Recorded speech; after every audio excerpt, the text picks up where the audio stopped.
Saya bukan warga NU, saya Muhammadiyah, tapi saya merasa perlu bicara karena kejadian polemik kemarin banyak yang mulai salah paham, bukan soal syarat, tapi soal nilai. Di video yang kemarin saya upload, kolom komentar dipenuhi perdebatan antara yang membela trans 7 dan yang membela pondok pesantren. Sebagian menyebut reaksi santri dan alumni terlalu berlebihan, bahkan ada yang menuduh itu bentuk feodalisme. Dan di titik inilah saya merasa perlu berbicara, bukan sebagai pembela satu pihak, tapi sebagai seorang muslim yang mencintai ilmu dan adab.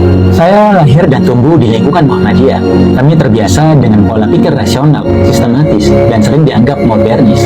Tapi justru dari cara berpikir itulah saya belajar bahwa perbedaan cara bukan alasan untuk kehilangan rasa hormat. Mari kita lihat dengan jernih apa yang disebut sebagian orang sebagai feodalisme di pesantren. Sejatinya bukan penindasan moral, melainkan tata krama spiritual.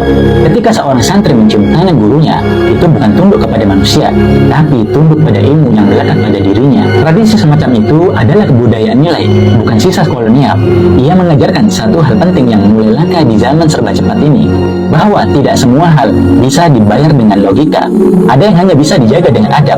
Feodalisme menindas karena ingin berkuasa, tapi adab mendidik karena ingin menumbuhkan. Dua hal ini tampak mirip bagi yang melihat sekilas, tapi berbeda sejauh langit dan bumi bagi yang memahami maknanya. Sebagai warga Muhammadiyah, saya diajarkan berpikir objektif, mandiri, dan terbuka. Tapi saya juga tahu, tidak ada kemajuan yang sah tanpa akar moral. Dan pesantren seperti Lirboyo dan yang lainnya adalah akar yang menjaga arah bangsa ini agar tidak tercerabut dari nilai-nilai kemanusiaan.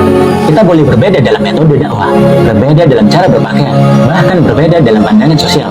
Tapi jangan sampai perbedaan itu membuat kita buta terhadap makna hormat, sesuatu yang menjadi jantung dari peradaban Islam.